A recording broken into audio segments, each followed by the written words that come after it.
The political turmoil in Pakistan is having a ripple effect. Imran Khan revealed his trump card this week, which he touted was going to help him stay in power.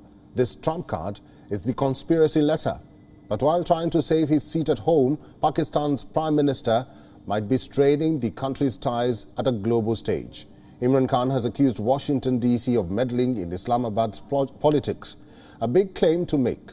While the exact details of the letter is known to very few, the Pakistan government has handed over an official protest document to the American embassy. सबको पता है, demarche भी दे दिया American embassy को कि ये आपने किया क्या इंटरफेयर, तो सबको कौम को पता चल गया. This comes after Washington, D.C. strongly rejected all claims. Not once, but twice, White House officials say that there is absolutely no truth in what Imran Khan is claiming. While we are not at a position to verify either of these two claims, this war of words will definitely affect Pakistan-US ties, and diplomatic experts agree.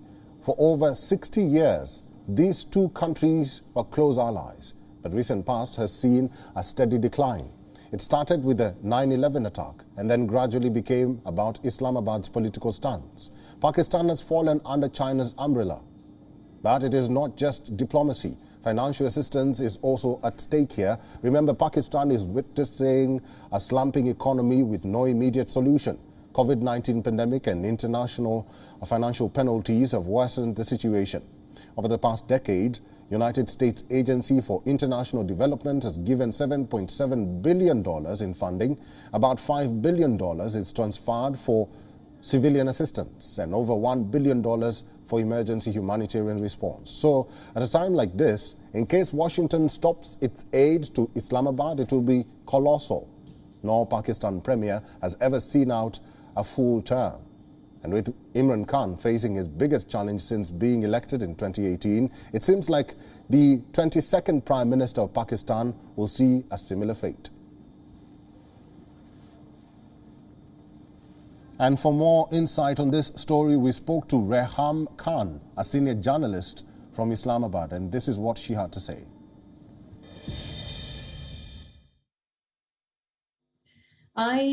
Molly, think that this is just one of those things where he's made a career in fabricating stories. And I think he is trying to project himself as Zulfikar Ali Bhutto Shaheed, and wants that sort of safe exit policy of showing himself as a martyr, somebody that the West is out to get him.